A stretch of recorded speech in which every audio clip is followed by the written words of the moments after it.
प्रभु को महानाम को धन्यवाद दिए। प्रभु आम को पुनर्बार आज विशेष उपासनार दिन में आम समस्ते तांको निकटवर्ती होई तांकरी पवित्र उपासना प्रांगण मध्य एकत्रित होइअछु। तेणु प्रभु को धन्यवाद देवा सहित उपस्थित समस्त को ख्रीष्ट प्रेमर नमस्कार जनाए। हालेलुया हालेलुया प्रेज द लॉर्ड। आसंतु आमने ए समयटी प्रभु को निकट में निज निज को समर्पण करू करू प्रार्थना करिबा।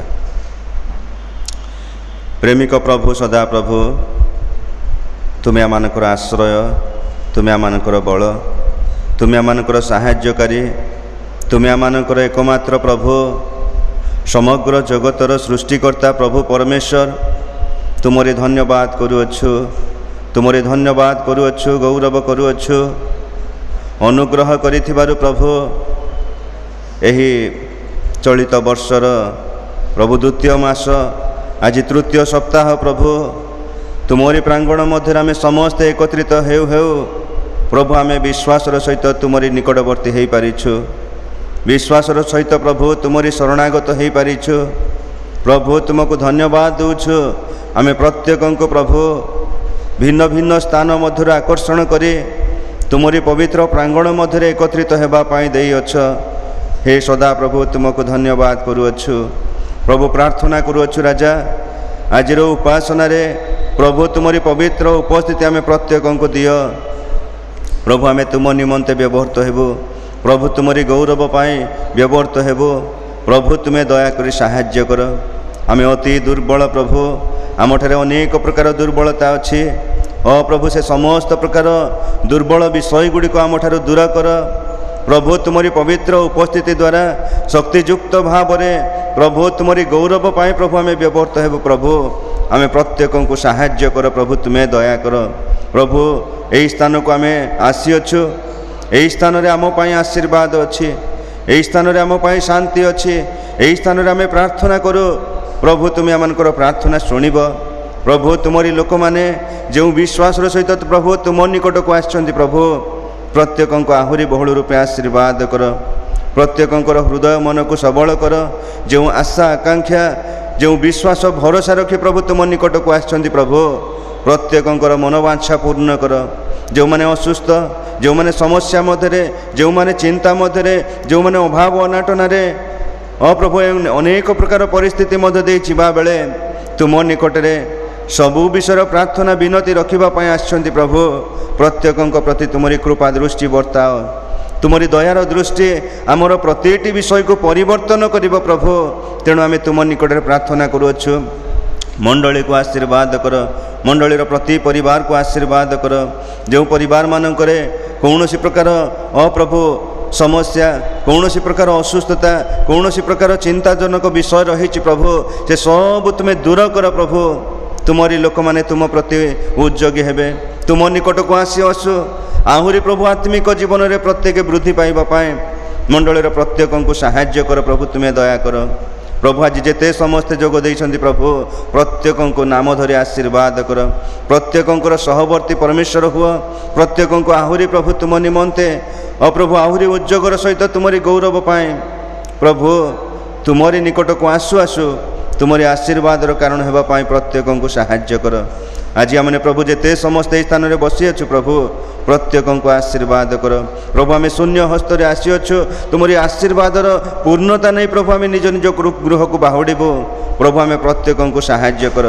प्रभु प्रार्थना करूअछु आज परिचालन रे गीत आराधना प्रशंसा करिबारे तुमरी वाक्य आलोचना करिबारे एवं प्रभु तुमरी निमंते प्रभु आम व्यवहृत होबारे पवित्र आत्मा परमेश्वर आम प्रत्येक को तुम्हें गाइड कर। तुमरी उपस्थिति द्वारा आम समस्त को व्यवहार कर। गौरव प्रशंसा महिमा कर्तापण जुगे जुगे तुमरी हो। यीशु को नाम रे क्षुद्र प्रार्थना मागुअछु। आमेन। Hallelujah hallelujah. आसंतु आम समय प्रभु को गौरव निमंते गोटे गीत आम बोलिबा। समस्ते हुए तो ये गीत जानिछु बोली मु आशा करुछि। समस्ते आम ये गीत बोलिबा। हे अब्राहम को ईश्वर, इसहाक ईश्वर, जाकुब ईश्वर। समस्ते आमने करताल सह प्रभु को गौरव पाई ए गीत आमने बोलिबा। जदि आम समस्ते प्रभु को गौरव पाई ठिया ही जिबा आउ उच्च कंठरे उच्च करताली ध्वनि रे प्रभु को गौरव पाई आमने ए गीत बोलिबा। हे अब्राहम ईश्वर इसहाक ईश्वर याकूब ईश्वर हे अब्राहम ईश्वर इसहाक ईश्वर याकूब ईश्वर जिहोवा जीरे है मोर जिहोवा निसी है मोर जिहोवा जीरे है मोर जिहोवा निसी है मोर जिहोवा शालोम है मोर हे मोर दया सागर जिहोवा शालोम हे मोर हे मोर दया सागर हे अब्राहम ईश्वर इसहाक ईश्वर याकूब ईश्वर जिहोवा राफा है मोर जिहोवा रोई है मोर जिहोवा राफा है मोर जिहोवा रोई है मोर इमानुएल ईश्वर हे मोर दया सागर इमानुएल ईश्वर हे मोर दया सागर हे अब्राहम ईश्वर इसहाक ईश्वर याकूब ईश्वर साहाय्यकारी है मोर उद्धारकारी है मोर साहाय्यकारी है मोर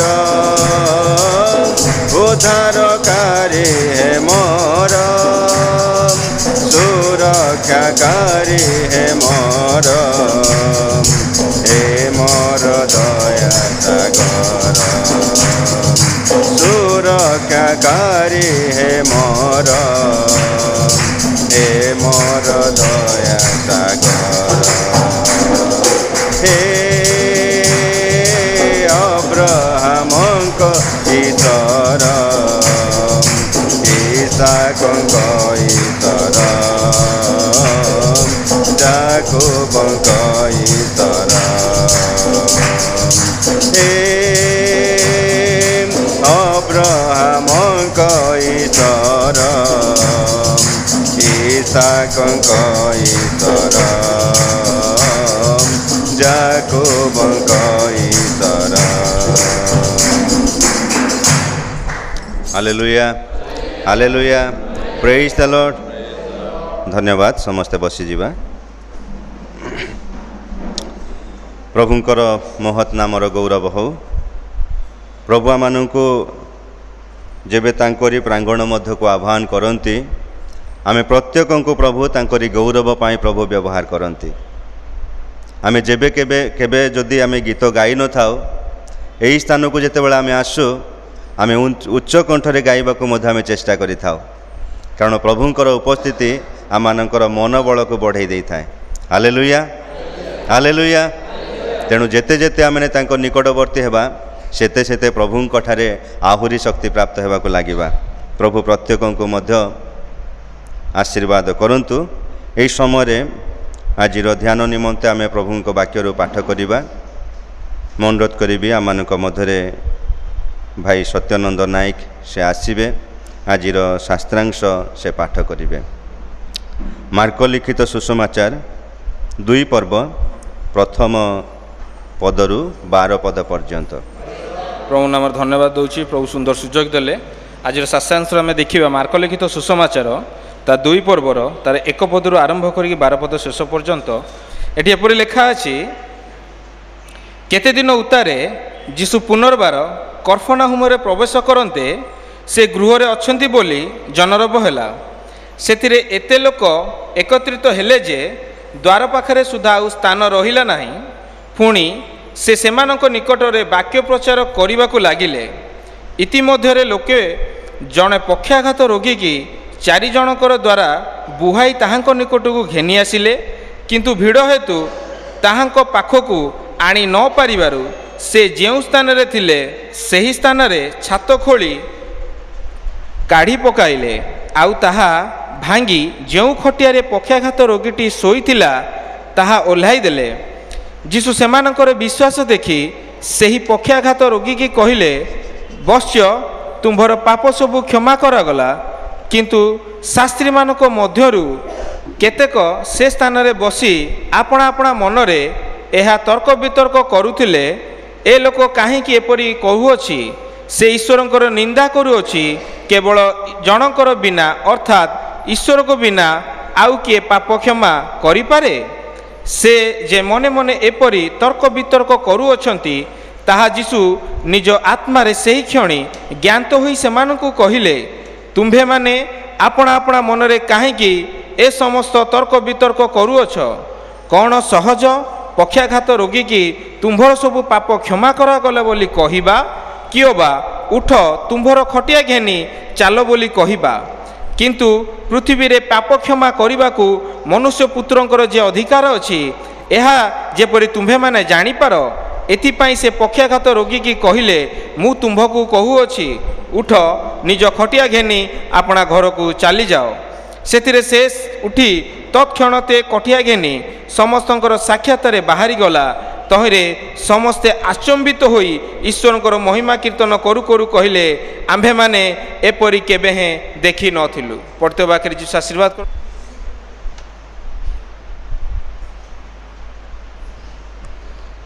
धन्यवाद। इस समय आम समस्ते प्रभु गौरव पाया गोटे गीत बोलिबा। समस्ते प्रभु उद्देश्य रे गीत गाउथबा समय मंडलीर दान संग्रह करा जिवो। दान संग्रह रे आमानकर डिकन साहाय्य करिवे। दान संग्रह परे परे आमे प्रार्थना मध्य को जिबा। सियोन उपासना गीत बही तार 160 पृष्ठा 62 नंबर गीत। धन्यवाद घेन प्रभु भंगा महंतर। समस्ते आमाने उच्च कंठरे करताल सह प्रभु गौरव पाई गीत गाउथबा समय दान संग्रह करा जिवो। धन्यवाद घेन प्रभु गंगा मंतर स्तुति प्रशंसा हेउ सदा प्रभु हे तुमर। धन्यवाद घेन प्रभु गंगा मंतर प्रशंसा हेउ सदा प्रभु हे तुमर। धन्यवाद हेउ धन्यवाद हेउ धन्यवाद हेउ धन्यवाद हेउ। आहे सत्य सनातन परमेश्वर, आहे सत्य सनातन परमेश्वर। धन्यवाद घेन प्रभु भंगा मंतर स्तुति प्रशंसा हेउ सदा प्रभु हे तुमर। तुमे पथ तुमे सत्य जीवन ए जगतर। शांतिदाता मुक्तिदाता शक्तिदाता परमेश्वर। तुमे पथ तुमे जीवन ए जगतर शान्तिदाता मुक्तिदाता शक्तिदाता परमेश्वर हे करुणामय हे मंगलमय हे करुणामय हे मंगलमय धन्य धन्य धन्य हेउ तुम नामर धन्य धन्य धन्य हेउ तुम नामर धन्यवाद घेन प्रभु गंगा मंतर स्तुति प्रशंसा हेउ सदा प्रभु हे तुमर सृष्टिकर्ता त्राणकर्ता रक्षाकर्ता जगतर दयामय क्षमामय प्रेममय सत्य ईश्वर सृष्टिकर्ता त्राणकर्ता रक्षाकर्ता जगतर दयामय क्षमामय प्रेममय सत्य ईश्वर आहे सुधामय आहे मधुमय आहे सुधामय आहे मधुमय जुगे जुगे धन्य हेउ तुम नामर जुगे जुगे धन्य हेउ तुम नामर धन्यवाद घेन प्रभु भंगा मंतर स्तुति प्रशंसा हेउ सदा प्रभु हे तुमर धन्यवाद हेउ धन्यवाद हेउ धन्यवाद हेउ धन्यवाद हेउ आहे सत्य सनातन परमेश्वर आहे सत्य सनातन परमेश्वर धन्यवाद घेन प्रभु गंगा मंतर स्तुति प्रशंसा हेउ सदा प्रभु हे तुमर सदा प्रभु हे तुमर सदा प्रभु हे तुमर हालेलुया हालेलुया हालेलुया ए समय आजिर दान पाई वाक्य पाई एवं मंडली पाई आमे प्रार्थना उत्सर्ग करिबा मु अनुरोध करिबि आमानकर डिकन से सम्मुख को आसिबे ए समस्त विषय निमंते प्रार्थना रे तोली धरिबे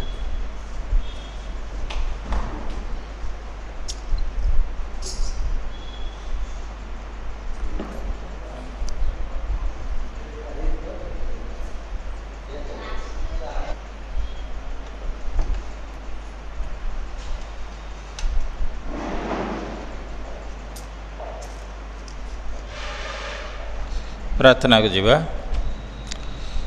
धन्यवाद धन्यवाद धन्यवाद धन्यवाद पवित्र पिता आजिर पवित्र दिन रे पवित्र प्रांगण मध्य तुमरी उपस्थिति रे आमान प्रत्येक तुम्हें एकत्रित करियछ पिता तुम अशेष अशेष धन्यवाद दौच प्रभु तुमर प्रशंसा करुचु तुमर जय जयकार करुअछ प्रभु धन्यवाद पवित्र पिता प्रभु आमे अयोग्य पापी दुर्बल पतित मनुष्य हेले मध्य प्रभु तुम्हें आम प्रति जो अनुग्रह करियछ पिता तुमको जेते धन्यवाद देले भी जेते प्रशंसा कले भी था कम प्रभु आश्चर्य भाव रे प्रभु तुम्हें आमान को मननीत करियछ प्रभु ए जगत मध्य प्रभु तुम्हें आमान को एकत्रित करियछ एथिपाई धन्यवाद दौच प्रभु प्रभु जेते जन प्रभु तुम निकटवर्ती होई अछंती प्रभु प्रत्येक तुमरी पवित्र चरण तले समर्पण करुअछ पिता प्रत्येक प्रभु तुमरी स्नेहपूर्ण करुणा हस्तरे प्रत्येक तुम्हें आशीर्वाद कर पिता प्रभु प्रत्येक निवेदन प्रार्थना ତୁମେ ଶୁଣ ଆଉ ପ୍ରତ୍ୟେକଙ୍କର ମନୋବାଞ୍ଛା ତୁମେ ପୂରଣ କର ପ୍ରଭୁ। ଯେଉଁ ଆଶା ଭରସା ନେଇ ଆସିଅଛନ୍ତି ପ୍ରଭୁ, କେହି ଯେପରି ଜଣେ ହେଲେ ନିରାଶ ନ ହୁଅନ୍ତି, ଭାଙ୍ଗି ନ ପଡ଼ନ୍ତି ପ୍ରଭୁ। ପ୍ରତ୍ୟେକ ଯେପରି ବିଶ୍ୱାସରେ ତୁମଠାରେ ସ୍ଥିର ହୋଇ ରହିବେ, ଲାଗି ରହିବେ। ହଁ ପ୍ରଭୁ, ସେଇଭଳି ତୁମେ ଆଶୀର୍ବାଦ କର ପ୍ରଭୁ। ପବିତ୍ର ପିତା, ହଁ ପ୍ରଭୁ, ଆଜିର ଉପାସନାରେ ହଁ ପ୍ରଭୁ ତୁମରି ଦାସଙ୍କୁ ତୁମେ ଆଣିଅଛ ପ୍ରଭୁ। ପ୍ରଭୁ ତୁମେ ତାଙ୍କୁ ବହୁଳ ରୂପେ ଆଶୀର୍ବାଦ କର ପିତା। ହଁ ପ୍ରଭୁ, ଆଜି ଯେଉଁ ଶାସ୍ତ୍ରାଂଶ ପାଠ କରାଯାଇଛି ସେ ଶାସ୍ତ୍ରାଂଶ ନିଗୁଡ଼ ଅର୍ଥ ବୁଝିବା ପାଇଁ ପ୍ରଭୁ ଆମ ପ୍ରତ୍ୟେକଙ୍କୁ ଆଶୀର୍ବାଦ କର ପିତା। ତୁମ ଦାସଙ୍କୁ ମଧ୍ୟ ଆଶୀର୍ବାଦ କର, ତାଙ୍କ ମୁଖ ଦେଇ ତୁମେ କଥା କୁହ। ହଁ ପ୍ରଭୁ, ପବିତ୍ର ଆତ୍ମାରେ ତୁମେ ତାଙ୍କୁ ଅଭିଷେକ କର ପ୍ରଭୁ। ହଁ ପ୍ରଭୁ, ଯେପରି ପ୍ରତ୍ୟେକଟି ବିଷୟକୁ ଆମମାନେ ପ୍ରତ୍ୟେକ ଯେପରି ବୁଝିପାରିବୁ, ନିଜ ଜୀବନରେ କାର୍ଯ୍ୟରେ ଲଗାଇ ପାରିବୁ ପ୍ରଭୁ, ସେଇଭଳି ତୁମେ କୃପା କର ପ୍ରଭୁ। ହେ ପବିତ୍ର ପିତା, ବିଶେଷ କରି ପ୍ରଭୁ ଏ ପ୍ରଭୁ ଯେଉଁ ଦାନ ସଂଗ୍ରହ କରାଯାଇଛି ତୁମରି ରାଜ୍ୟ କାର୍ଯ୍ୟ ନିମନ୍ତେ ପ୍ରଭୁ, ଏ ଦାନକୁ ତୁମର ଚରଣ ତଳେ ରଖୁଛି ପ୍ରଭୁ। ଏ ଦାନ ଉପରେ ତୁମରି ଆଶୀର୍ବାଦର ହସ୍ତ ରଖ ପ୍ରଭୁ। ଯେଉଁମାନେ ପ୍ରଭୁ ପ୍ରଭୁ ସେ ଦାନ ପ୍ରଭୁ ତୁମ ନିକଟରେ ରଖିଛନ୍ତି, ପ୍ରତ୍ୟେକ ଭଣ୍ଡାରକୁ ତୁମେ ପରିପୂର୍ଣ୍ଣ କର, ଆଉ ପ୍ରତ୍ୟେକଙ୍କର ମନୋବାଞ୍ଛା ତୁମେ ପୂରଣ କର ପିତା।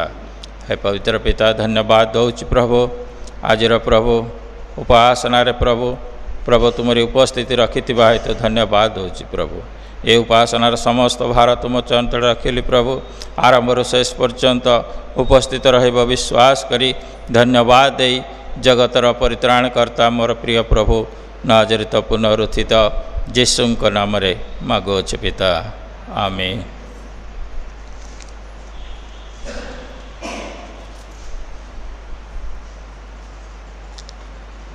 ହାଲେଲୁୟା, ହାଲେଲୁୟା, ପ୍ରେଜ୍ ଦ ଲର୍ଡ।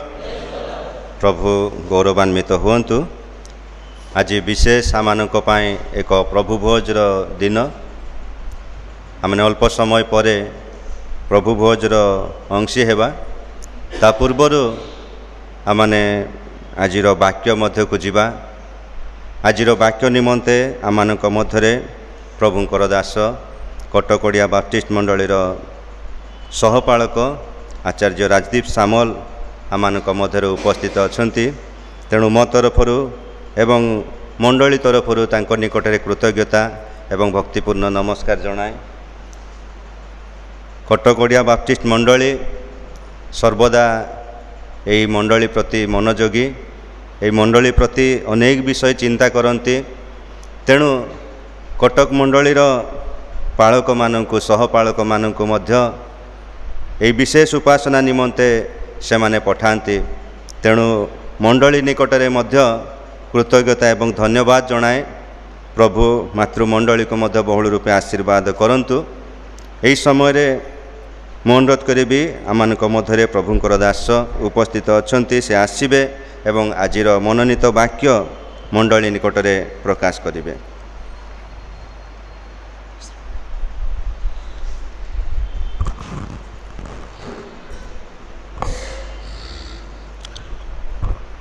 सर्वप्रथमे प्रभु जीशुंकर मधुर नामको मु धन्यवाद दिए। आमर परित्राणकर्ता, आमर उद्धारकर्ता, से मु प्रभु को धन्यवाद दूची जे तांकर बिना अनुमति रे बा तांकर बिना साहाय्य आमने हुएत स्थान उपस्थित हो पार न था।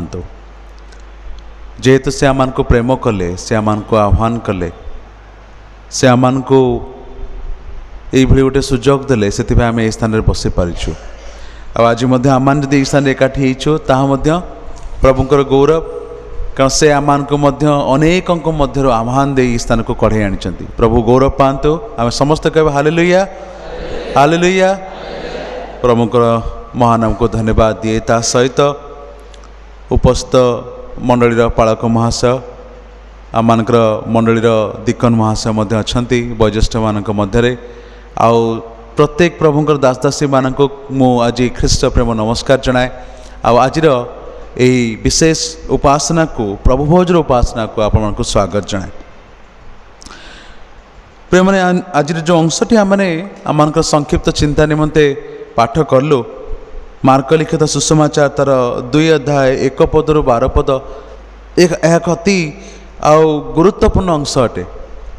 आतेबले मार्क लिखित सुसमाचार को आम पाठ करूँ यह टे भिन्न भाव में आम पाठ करूँ आपणकर अवगत निमंते बा आपणकर सूचना निमंते मु जनवाई चाहे जे यही मार्क लिखित सुसमाचार केते नंबर से आसुची केते नंबर अच्छी प्रथम किए अच्छी तापर किए अच्छी तापरे आउ तापरे जोहोन नहीं कि चारि मंगल सुसमाचार बोली आम कहूँ किंतु चारि मंगल सुसमाचार मध्य मार्क आसुची मार्कंकर ये सुसमाचार आसुछंती सेकेंड नंबर नहीं कि किंतु आमनकर इतिहास आमन को कहे ख्रिस्टियन इतिहास आमन को कहे जे मार्क लिखित सुसमाचार सबुठारु प्रथमे लेखा लेखा जाइथिबा सुसमाचार अटे। सबु सुसमाचार पूर्वरु लेखा जाइथिबा सुसमाचार अटे। आउ एई मार्क लिखित सुसमाचार को मध्य अन्य सुसमाचार लेखक माने तार किछि किछि सूचना को फॉलो करचंती बोली लिखा जाए। आउ गोटे आश्चर्य विषय मुझे कहबी जे माथ्यू मार्क लुक जोहन एमानक मध्यरु मार्क प्रभुंकर शिष्य मानक मध्यरु थिले कि प्रभुंकर केते शिष्य थिले जीशुंकर 12 शिष्य थिले। आ 12 शिष्यंक मध्यरु मार्कंक नाम अछि कि से जगह रे माथ्यूंकर नाम अछि लुकंकर नाम अछि अच्छी नहीं लुकंकर नाम मध्य अच्छे लुक वैद्य थिले। अच्छा आउ जोहनंकर नाम मध्य अच्छी नहीं कि प्रिय माने समस्तंकर नाम अच्छी सुसमाचार लेखक मानकर किंतु जड़े सुसमाचार लेखक मार्क जहाँकर प्रभु जीशुंकर 12 शिष्य मानक मध्य नाम नाही से 12 शिष्य मानक मध्य जड़े नथिले अन्यतम नथिले किंतु तांकर सुसमाचार लेखा सर्वप्रथम हैला एवं तांकर लेखा द्वारा आज अनेक प्रभुंकर आश्चर्य कार्य साधन होची। माने यही मार्क जिते सुसमाचार को लिखा को आरंभ कले से समय कह जाउतला मार्कंकर जो जनरेशन से जनरेशन थिले प्रथम ख्रिस्टियन बा ख्रिस्टन को जानिबा जनरेशन फर्स्ट जनरेशन ख्रिस्टियन बोली तांको कह जाउतला। आ यही मार्कंकर सुसमाचार लिखा पछरे तांकर उद्देश्य गोटे थिला जे रोमान बा रोम देश रे थिबा ख्रिस्टियन मानकर जीवन बहुत कष्टदायक थिला बहुत जंत्रणादायक थिला। आ सेमानक जीवन रे केमिति एई लेखा द्वारा एई प्रभु जीशुकर जीवन द्वारा केमिति भिन्नता आसीबो सेतले रोमियो ख्रिस्टियन माने सेमाने ताड़ना भोग करुले सेमान प्रति कष्ट आसीथिला सेमानको सेमानकर ख्रिस्टन को विश्वास करबा हेतु सेमान को कष्ट दिया जाउतला। ख्रिस्ट विश्वासी मानक प्रति कष्ट जेतले आसिला आउ से समय मार्क चिंता कले जे एबे समय होची कण ना लोक मानकू आश्वासन देवार समय लोक मानकू भरोसा देवार समय आ लोक मानकू कौन करिवार समय प्रभु जीशुंकर प्रेम को से जीवन रे से जनईबार समय। तेणु मार्क से कौन कर सुसमाचार को लिखुंट प्रिय माने से सुसमाचार को केमती लिखिले से तो जीशु सहित नथिले 12 शिष्य मान मध्य नथिले से केमती जानिले सुसमाचार काठर से जानिले से पितर प्रभु जीशुंकर प्रमुख शिष्य मान मध्य जड़े पितर तांकर संस्पर्श रे आसिले आ से प्रभु जीशुंक विषय जानिले।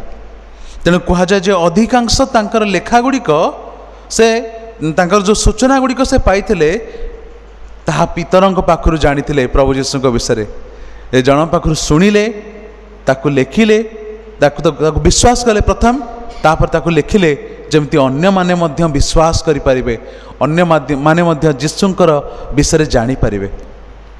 प्रिय माने सतरे वाक्य रे गोटे कथा लिखा जाए जो माने जीशु को जानी जो माने तांकर स्वाद को चाखी से माने केबे तांको विषय प्रकाश न करी रही परिबेनी से माने केबे तांकर प्रेम को अन्य मान निकट प्रकाश न करी रही परिबेनी। जीशु को प्रेम ଅତି ଭିନ୍ନ ଅତି ମଧୁର ଆଉ ଅତି ଉତ୍କୃଷ୍ଟତର। ପ୍ରିୟମାନେ ସେ ମାର୍କ ଯେତେବେଳେ ଏଇ ମାର୍କ ପୁସ୍ତକକୁ ଲେଖୁଛନ୍ତି, ମାର୍କ ଲିଖିତ ସୁସମାଚାରକୁ ସେ ଲେଖୁଛନ୍ତି, ଆଉ ଲେଖୁଥିବା ସମୟରେ ତାଙ୍କର ସୁସମାଚାରରେ ପ୍ରଭୁ ଯୀଶୁଙ୍କର ବାକ୍ୟ ଖୁବ୍ କମ୍, କିନ୍ତୁ ପ୍ରଭୁ ଯୀଶୁଙ୍କର ସୁସ୍ଥତା ବିଷୟରେ ସେ ଅଧିକ ଲେଖୁଛନ୍ତି। ଆଉ ପ୍ରଭୁ ଯୀଶୁଙ୍କର ସୁସ୍ଥତା ବିଷୟରେ ଲେଖୁ ଲେଖୁ ଯଦି ଆମେ ମାର୍କ ଲିଖିତ ସୁସମାଚାର ତାର ଆରମ୍ଭଠୁ ପଢ଼ି ପଢ଼ି ଯିବା, ଏଠି କେବଳ ପ୍ରଭୁ ଯୀଶୁଙ୍କର ସୁସ୍ଥତା ବିଷୟରେ ଅନେକ କଥା ଗୁଡ଼ିକ ଲେଖା ହେଇଛି। ଆଉ ସେଇ ସୁସ୍ଥତା ମଧ୍ୟରେ ଗଭୀର ସମ୍ବାଦ ସବୁ ଯୀଶୁଙ୍କର ଥାଏ। ଆଜି ଯେଉଁ ଅଂଶଟି ଆମେ ପଢ଼ୁଛୁ, ଆମେ ମଧ୍ୟ ଗୋଟେ ଏଭଳି ଗୋଟେ ବ୍ୟକ୍ତି ବିଶେଷଙ୍କ ବିଷୟରେ ପଢ଼ୁଛୁ, ଆଉ ଯାହାଙ୍କର ଜୀବନକୁ କେମିତି ଯୀଶୁ ପରିବର୍ତ୍ତନ କରିଦେଉଛନ୍ତି, ବଦଳାଇ ଦେଉଛନ୍ତି, ଆମେ ସେଇ ବିଷୟରେ ଦେଖୁଛୁ। ଲେଖାଯାଏ ଯେ କେତେକ ଦିନ ଉତ୍ତାରେ ଯୀଶୁ ପୁନର୍ବାର କଫରନାହୁମକୁ ଆସିଲେ। କଫରନାହୁମ ଆଉ ଗୋଟେ ସହର, ଗୋଟେ ଗ୍ରାମ ଥିଲା, ଯେଉଁ ଗ୍ରାମକୁ ଯୀଶୁ କ'ଣ କରୁଥିଲେ ନା ଯାଇକି ପ୍ରଚାର କରୁଥିଲେ। ଗାଲିଲି ସେଇ ସମୁଦ୍ର ବା ହ୍ରଦର ଚାରିପଟେ ଥିବା ଗାଁ ଗୁଡ଼ିକ ଯେଉଁଗୁଡ଼ା ଧୀରେ ଧୀରେ ସହରରେ ପରିଣତ ହୋଇଗଲା, ସେଇ ଗାଁ ଗୁଡ଼ିକୁ ଯୀଶୁ କ'ଣ କରୁଥିଲେ, ତାଙ୍କ ଶିଷ୍ୟମାନଙ୍କୁ ନେଇକି ଯାଉଥିଲେ। ଏଠି ଯଦି ଆମେ ତାର 35 ପଦରୁ ପଢ଼ିବୁ, ଏକ ପର୍ବର 35ରୁ ପଢ଼ି ପଢ଼ି ଯିବୁ, ଆଉ ଯୀଶୁ କ'ଣ କରୁଛନ୍ତି ନା ଆଉ ବାହାନ୍ତାରୁ ଉଠି ପ୍ରାର୍ଥନା କରୁଛନ୍ତି। ଖାଲି ସେତିକି ନାହିଁ, ସେ ପ୍ରାର୍ଥନା କରିବା ସମୟରେ ତାଙ୍କର ଶିଷ୍ୟମାନେ ତାଙ୍କୁ ଖୋଜି ଖୋଜି ଆସୁଛନ୍ତି, ଯେଉଁ ଜାଗାରେ ସେ ପ୍ରାର୍ଥନା କରନ୍ତି, ଆସିକି ତାଙ୍କ ପାଖରେ ପହଞ୍ଚନ୍ତି। ଆଉ ଶିଷ୍ୟମାନେ ତାଙ୍କୁ କହୁଛନ୍ତି, ଯୀଶୁ ଆମେ ତୁମକୁ ଖୋଜୁଥିଲୁ, ଆଉ ଆପଣଙ୍କୁ ଅନେକ ଲୋକମାନେ ଖୋଜୁଛନ୍ତି, ଚାଲନ୍ତୁ ଯିବା। କିନ୍ତୁ ଯୀଶୁ ସେମାନଙ୍କୁ କହୁଛନ୍ତି, ଆସ ଆମ୍ଭେମାନେ ଅନ୍ୟ ସ୍ଥାନକୁ ଯିବା। ଯେଉଁମାନେ ଜାଣିଛନ୍ତି ସେମାନେ ତ ନିଶ୍ଚିତ ଭାବରେ ଜାଣିବେ, ଜାଣି ସାରିଛନ୍ତି ଯୀଶୁଙ୍କ ବିଷୟରେ, କିନ୍ତୁ ଯେଉଁମାନେ ଜାଣିନାହାନ୍ତି, ଆସ ସେମାନଙ୍କୁ ଯାଇକି ଯୀଶୁଙ୍କ ବିଷୟରେ ଜଣେଇବା। ଆଉ ସେଇ ଆଭିମୁଖ୍ୟ ରଖି, ସେଇ ଉଦ୍ଦେଶ୍ୟ ରଖି ଯୀଶୁ କ'ଣ କରୁଛନ୍ତି ନା ବାହାରୁଛନ୍ତି। ପ୍ରିୟମାନେ, ଆଉ ଯେତେବେଳେ ସେ କଫରନାହୁମରେ ପ୍ରବେଶ କରୁଛନ୍ତି, ସେ ଯେଉଁ ଗୃହ ଭିତରେ ପ୍ରବେଶ କରୁଛନ୍ତି, ଲେଖାଯାଏ ସେ ଗୃହ ଭିତରେ ଯୀଶୁ ପ୍ରବେଶ କରିବା କ୍ଷଣି ସେ ସ୍ଥାନରେ ଗୋଟେ ଜନରବ ହେଉଛି। ଜନରବ ଅର୍ଥ ଲୋକମାନଙ୍କର ପାଟି, ଲୋକମାନଙ୍କର ଆଉ ଲୋକମାନେ ପରସ୍ପରକୁ ଡକାଡକି ହେଉଛନ୍ତି, ଆରେ ଯୀଶୁ ଆସିଗଲେଣି, ଯୀଶୁ ଆସିଗଲେଣି। ଲୋକମାନେ ଚିତ୍କାର କରୁଛନ୍ତି, ନାଇଁ କି ଗୋଟେ ଜନରବ ହେଉଛି। କାହିଁକି ଲୋକମାନେ ପ୍ରଥମ ଚିତ୍କାର କଲେ ଯେ ଯୀଶୁ ଆସିଗଲେଣି ବୋଲି? ସେ ଯୀଶୁଙ୍କ ଭିତରେ ଏମିତି କ'ଣ ଥିଲା ଯେ ଯୀଶୁ ଆସିବା କ୍ଷଣି ଲୋକମାନଙ୍କ ଭିତରେ ଚିତ୍କାର ବଢ଼ିଯାଉଛି? ଆଜି ଆମମାନେ କିଏ ଆସିଲେ ଚିତ୍କାର କରୁ? ଗୋଟେ ବଡ଼ ମନ୍ତ୍ରୀ ଆସିଗଲା, ଗୋଟେ ବଡ଼ ଷ୍ଟାର ଆସିଗଲା, ତାକୁ ଦେଖିବା ପାଇଁ ଲୋକମାନେ ପାଟି ପୁଟା କରି ଆରେ ଆସ ଦେଖିବାକୁ ଯିବା କହିକି ଦୌଡ଼ିକି ଯାଆନ୍ତି ନାହିଁ ଦେଖିବା ପାଇଁ। ସେମାନଙ୍କର ଭିତରେ ଯୀଶୁଙ୍କ ଭିତରେ ଆକାଶ ପାତାଳର ଭିନ୍ନତା, ତଫାତ। ଆଜିର ଜଗତର ମନୁଷ୍ୟମାନଙ୍କ ଭଳି ଯୀଶୁ ନୁହନ୍ତି ଯେ କି ଆସିବେ ହେଲିକପ୍ଟରରେ ଆସିବେ ଆଉ ହେଲିକପ୍ଟରରେ ଉଡ଼ିକି ଚାଲିଯିବେ। ସାଧାରଣ ଜନତା ତାଙ୍କୁ ଦେଖିବା ପାଇଁ ଆସିବେ, ସେଠି ଦଳାଚକଟା ହେଇଯିବେ, ଲୋକମାନେ କଷ୍ଟ ପାଇବେ। ସେଭଳି ଯୀଶୁ ନଥିଲେ। ଯୀଶୁ ଲୋକମାନଙ୍କ ଭିତରକୁ ଯାଉଥିଲେ। ସେ ଆସିକି ଗୋଟେ ବଡ଼ ଷ୍ଟେଜ ଖୋଜୁନଥିଲେ, ମୁଁ ଲମ୍ବା ଭାଷଣ ଦେବି, ଆଉ ଭାଷଣ ଦେଲା ପରେ ମୋ ପାଖରେ ଏସି ଲାଗିଥିବ, ଫ୍ୟାନ୍ ଲାଗିଥିବ, ଥଣ୍ଡାରେ ମୁଁ ବସିଥିବି, ଲୋକମାନେ ଗରମରେ ଛିଡ଼ା ହେଇଥିବେ, ଆଉ ମୁଁ ଭାଷଣ ଦେବି, ମୁଁ ହେଲିକପ୍ଟରରେ ଉଡ଼ିକି ଚାଲିଯିବି। ସେଭଳି ନେତା ଯୀଶୁ ନଥିଲେ। ଯୀଶୁ ଥିଲେ ଅତି ସାଧାରଣ। ସେ ପରମେଶ୍ୱରଙ୍କର ପୁତ୍ର ହେଇକି ମନୁଷ୍ୟମାନଙ୍କ ମଧ୍ୟକୁ ଆସିଲେ, ନିଜକୁ ନମ୍ର କଲେ। କିନ୍ତୁ ଜଗତରେ ଲୋକମାନଙ୍କ ଭିତରେ ସେ ନମ୍ରତା ନଥିଲା। ପ୍ରିୟମାନେ, ଯୀଶୁ ଯେତେବେଳେ ଲୋକମାନଙ୍କ ଭିତରୁ ଯାଉଥିଲେ, ସେ ଅତି ସାଧାରଣ ଲୋକମାନଙ୍କ ଭିତରୁ ଯାଉଥିଲେ। ଆଉ ତାଙ୍କର ଯିବାର ଉଦ୍ଦେଶ୍ୟ ଥିଲା ଯେପରି ଲୋକମାନେ ଈଶ୍ୱରଙ୍କର ରାଜ୍ୟ ବିଷୟରେ ଜାଣନ୍ତୁ, ଲୋକମାନଙ୍କର ଜୀବନ ପରିବର୍ତ୍ତନ ହେଇଯାଉ, ସେମାନଙ୍କ ଜୀବନରେ ଥିବା ମନ୍ଦତା ଦୂର ହେଇଯାଉ, ଆଉ ସେମାନେ ସମସ୍ତେ ପ୍ରସ୍ତୁତ ହୁଅନ୍ତୁ ଈଶ୍ୱରଙ୍କ ରାଜ୍ୟର ଅଧିକାରୀ ହେବା ନିମନ୍ତେ। ପ୍ରିୟମାନେ, ସେଭଳି ଜଣେ ବ୍ୟକ୍ତିତ୍ୱ ସେଇ କଫରନାହୁମକୁ ଥରେ ଆସିଥିଲେ। ତା ପୂର୍ବରୁ ଲୋକମାନେ ଯେତେବେଳେ ସେ ଯୀଶୁ ଆସିବାର ଦେଖିଲେ, ଆଉ ସେମାନେ ଜାଣିଲେ ଏଇ ବ୍ୟକ୍ତି ଆଉ ଥରେ ଆମର ଗାଁକୁ ଆସିଥିଲେ, ଆଉ ଯେତେବେଳେ ଇଏ ବ୍ୟକ୍ତି ଆସିଥିଲେ ତାଙ୍କର ବାକ୍ୟ ଶୁଣି ଆମେ ଆଚମ୍ବିତ ହୋଇଯାଇଥିଲୁ। ଖାଲି ସେତିକି ନାହିଁ, ଯେତେବେଳେ ସେ ତାଙ୍କର ହାତ ଛୁଇଁକି ହାତ ଦେଇକି ଲୋକମାନଙ୍କୁ ଛୁଉଁଥିଲେ ଲୋକମାନେ ମଧ୍ୟ ସୁସ୍ଥ ହେଉଥିଲେ। ତେଣୁ ଯୀଶୁ ତାଙ୍କର ଆସିବା ପରେ ପରେ ଲୋକମାନେ ତାଙ୍କୁ ଦେଖିବା ପାଇଁ ତାଙ୍କର ସେ ଘର ଚାରିପଟେ ଏକାଠି ହେଉଛନ୍ତି। ସେ ଘର କେତେ ବଡ଼ ହେଇଥିବ ପ୍ରିୟମାନେ ଆମେ ଜାଣିନୁ, କିନ୍ତୁ ଏତିକି ଆମେ ଜାଣିବାକୁ ପାଉଛୁ ସେ ଘରର ଗୋଟିଏ ଦ୍ୱାର ଥିଲା, ଆଉ ଯେଉଁ ଦ୍ୱାର ମଧ୍ୟ ଲୋକମାନଙ୍କର ଗହଳିରେ ପରିପୂର୍ଣ୍ଣ ହେଇଗଲା। ଯୀଶୁ ଆସିଛନ୍ତି ବୋଲି ଲୋକ ଗହଳିରେ ପରିପୂର୍ଣ୍ଣ। ଆଜି ଯେତେବେଳେ ଉପାସନା ହେଉଛି ପ୍ରିୟମାନେ, ଆଜି ଯେତେବେଳେ ଗିର୍ଜା ଘରକୁ ଆମେ ଆସୁଛୁ, ଆମେ କେତେଜଣ ଆଜି ଆମେ କହିପାରିବା ଯେତେବେଳେ ରବିବାର ଦିନ ଆମକୁ ଗୋଟିଏ ଦିନ ସୁଯୋଗ ମିଳୁଛି ଉପାସନା କରିବା ପାଇଁ, ଆମେ ସେ ଗୋଟିଏ ଦିନ ଉପାସନା ଦିନକୁ ଆମେ କେବେ ମିସ୍ କରୁନୁ। ଯୀଶୁଙ୍କର କଥା ଶୁଣିବା ପାଇଁ ଯିବା, ପବିତ୍ର ବାକ୍ୟର ସେ ସୁନ୍ଦର କଥା ଗୁଡ଼ିକ ଆମେ ଶୁଣିବା ପାଇଁ ଯିବା, ଏଇ ଗୋଟିଏ ଦିନ ଆମେ ମିସ୍ କରିବାନି। କେତେଜଣ ଆମମାନଙ୍କ ଭିତରେ ସେଇ ଚିନ୍ତାଧାରା ଯେ ଗୋଟିଏ ରବିବାର ଆସିଲା ମାନେ ମୁଁ ତତ୍ପର ହେଇକି ସକାଳୁ ଉଠିବି, ମୁଁ ମୋର କାମ ସାରିବି, ମୁଁ ମୋ ପରିବାର ଲୋକଙ୍କୁ କହିବି ଆସ ଯୀଶୁଙ୍କ ଗୃହକୁ ଯିବା, ଯୀଶୁଙ୍କର କଥା ଶୁଣିବା। କେତେଜଣ ଆମେ ଆଜି ଅଛୁ ଆମେ କହିପାରିବା ସେଇ କଥା? ମୁଁ ଆଜି ଅନେକ ଲୋକମାନଙ୍କୁ ଦେଖିବାକୁ ପାଉଛି, କିନ୍ତୁ ଯେତେବେଳେ ଗତ ଥର ମୁଁ ଆସିଥିଲି ମୁଁ ଏତେ ସଂଖ୍ୟାରେ ଲୋକମାନଙ୍କୁ ଦେଖିନଥିଲି। କାହିଁକି ଆଜି ଆମେ ଏତେ ସଂଖ୍ୟାରେ ଆସିଛୁ? ବାକ୍ୟ ଶୁଣିବା ପାଇଁ ନିଶ୍ଚିତ ଭାବରେ, ପ୍ରଭୁଙ୍କର ଉପାସନାରେ ବସିବା ପାଇଁ ନିଶ୍ଚିତ ଭାବରେ, କିନ୍ତୁ ଆଉ ଗୋଟେ ମଧ୍ୟ ଉଦ୍ଦେଶ୍ୟ କ'ଣ? ଆଜି ପ୍ରଭୁ ଭୋଜ ଅଛି। କିନ୍ତୁ ମୁଁ ଆପଣମାନଙ୍କୁ ଉତ୍ସାହିତ କରିବି ପ୍ରିୟମାନେ, ଗୋଟିଏ ସପ୍ତାହ ଯଦି ଆପଣ ପୁରା ମାସରେ ଆସିଗଲେ ଭାବନ୍ତୁନି ଯଥେଷ୍ଟ ହେଇଗଲା, ମୁଁ ଗୋଟିଏ ସପ୍ତାହ ଯିବି ଆଉ ଯାଇକି ମୁଁ ବହୁତ ବଡ଼ ଉପକାର କରିଦେଲି।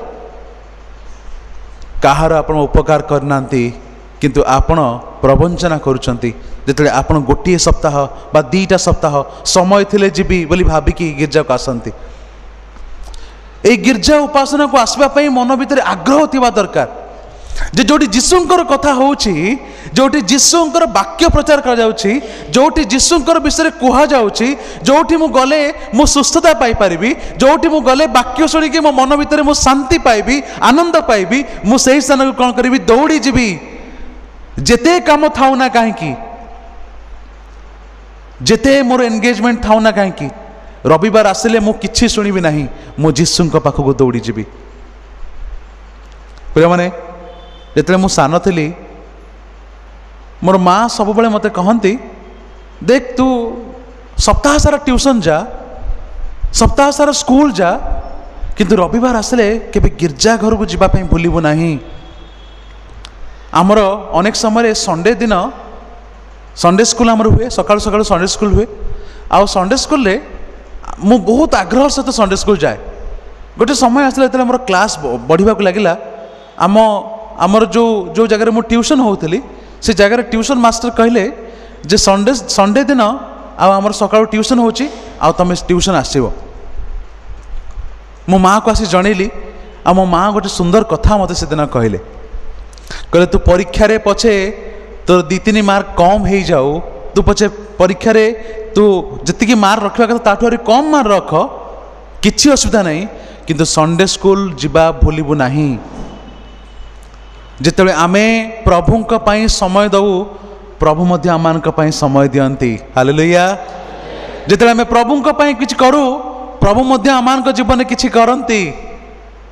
ଯେତେବେଳେ ଆମେ ଆମ ଜୀବନରେ ପ୍ରଭୁଙ୍କୁ ଗୁରୁତ୍ୱ ଦେଉନୁ, ଆମେ କେବଳ ଆମର ଇଚ୍ଛା ଅନୁସାରେ ଆମର ସମୟ ଅନୁସାରେ ପ୍ରଭୁଙ୍କୁ ସମୟ ଦେଉ, ସେତେବେଳେ ଆମ ଜୀବନରେ ମଧ୍ୟ ପ୍ରଭୁ ବହୁତ କାଜୁଆଲ ହେଇଯାଆନ୍ତି।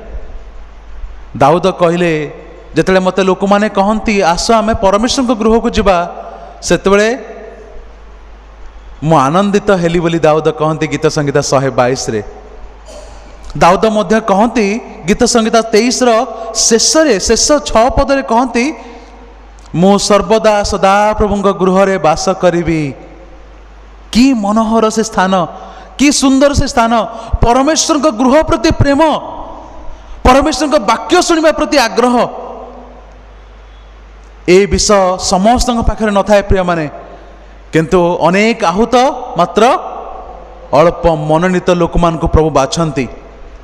ଆଜି ଟିକେ ଚିନ୍ତା କରନ୍ତୁ, ଆମେମାନେ କ'ଣ ଯୀଶୁ ଆସିଛନ୍ତି ବୋଲି କୋଳାହଳ କରି ତାଙ୍କ ନିକଟକୁ ଆସିବା ପାଇଁ ଚେଷ୍ଟା କରୁଛୁ, ना आज प्रभु भोज बोली आम आसीचु आम आज प्रभु जीशुଙ୍କର ବାକ୍ୟ ଶୁଣିବୁ ବୋଲି ତତ୍ପରତାର ସହିତ ଆସିଛୁ ना आज जिते गिर्जा घर को आम आसबू कि शुणु प्रभु विषय कि जानबू आम जीवन को टे परखिबू तापर आम घर को फेरीजु बोली भाविचु ना आज प्रभु भोजर दिन बोली आम आसीचु ମୁଁ ଅନେକ ଜଣକୁ ରେଗୁଲାରଲି ଚର୍ଚ୍ଚ ମଧ୍ୟରେ ଦେଖେ ଯେଉଁମାନଙ୍କର ଅନେକ ଜଣଙ୍କର ମୁହଁକୁ ମୁଁ ଦେଖିପାରୁଛି ଯେଉଁମାନେ ରେଗୁଲାରଲି ଚର୍ଚ୍ଚକୁ ଆସନ୍ତି ସେମାନେ ଆଶୀର୍ବାଦ ତାଙ୍କର ଆଶୀର୍ବାଦ ସେମାନେ ପାଇଯିବେ ପ୍ରିୟମାନେ କିନ୍ତୁ ଆମେ ଯେଉଁମାନେ ହପ୍ତାକୁ ମାସକୁ ଗୋଟିଏ ସପ୍ତାହ ଯିବା ପାଇଁ ଚିନ୍ତା କରିଛୁ ପ୍ରିୟମାନେ ଟିକେ ଚିନ୍ତା କରନ୍ତୁ ଆମେ କେତେ ଦୂର ଆମେ ପ୍ରଭୁ ଯୀଶୁଙ୍କ ପାଇଁ ପ୍ରକୃତରେ ମନୋଯୋଗୀ ପ୍ରିୟମାନେ ସେଦିନ ଯେତେବେଳେ ଯୀଶୁ ଆସୁଛନ୍ତି କଫରନାହୁମକୁ ସେଇ ଘର ଭିତରେ ପ୍ରବେଶ କରୁଛନ୍ତି ଲୋକମାନଙ୍କ ଭିତରେ ଜନରବ ଆରମ୍ଭ ହୋଇଯାଉଛି ଯୀଶୁ ଆସିଲେଣି ଆସ ଆମେ ଯୀଶୁଙ୍କ ପାଖକୁ ଯିବା ଆଉ କୁହାଯାଏ ଏତେ ପରିମାଣରେ ଲୋକମାନେ ଆସିଲେ ଯେ ସେ ଗୃହ କ'ଣ ହେଇଗଲା ସେ ଗୃହ ପରିପୂର୍ଣ୍ଣ ହେଇଗଲା ସେ ଗୃହରେ ଗୋଟିଏ ମାତ୍ର ଦ୍ୱାର ଥିଲା ସେ ଦ୍ୱାରରେ ମଧ୍ୟ ଆଉ ସ୍ଥାନ ରହିଲା ନାହିଁ ପଶିବା ପାଇଁ ସେମାନେ ସମସ୍ତେ ଖ୍ରୀଷ୍ଟିଆନ ଥିଲେ କି ସେମାନେ କେହି ଖ୍ରୀଷ୍ଟିଆନ ନଥିଲେ ସେତେବେଳକୁ ତ ଖ୍ରୀଷ୍ଟିଆନିଟି ଆସି ମଧ୍ୟ ନଥିଲା ଯେତେବେଳେ ଯୀଶୁ କେବଳ ପ୍ରଚାର କରୁଥିଲେ ଖ୍ରୀଷ୍ଟିଆନିଟି ଆସିଥିଲା ଯେତେବେଳେ ଆନ୍ତିଓଖିଆରେ ପ୍ରଭୁ ଯୀଶୁଙ୍କର ଶିଷ୍ୟମାନଙ୍କୁ ଡକାଗଲା ଏମାନେ ହେଉଛନ୍ତି ଖ୍ରୀଷ୍ଟିଆନ ସେମାନେ ହେଉଛନ୍ତି ଖ୍ରୀଷ୍ଟଙ୍କ ପରି ସେମାନେ ଖ୍ରୀଷ୍ଟଙ୍କ ଭଳି ସେମାନଙ୍କର ଆଚରଣ ସେମାନଙ୍କର ବ୍ୟବହାର ଆଉ ସେତେବେଳେ ତାପରେ ଖ୍ରୀଷ୍ଟିଆନ ବୋଲି ଲୋକମାନଙ୍କୁ ଚିହ୍ନାଗଲା ପ୍ରିୟମାନେ ଆଜି ଯୀଶୁ ଆସିଛନ୍ତି ଆମମାନଙ୍କ ପାଖକୁ कौन से आग्रह से उत्साह मोर आपण मानकर अच्छी कि कौन यीशु को देखापी आम तत्पर कि प्रिय माने से दिन जो यीशु से घर भितर प्रवेश कले लोक मानकर गहली से घर परिपूर्ण हो गला आउ से समय 3 पदरे आम देखुचु से समय जड़े पक्षागत रोगी कहले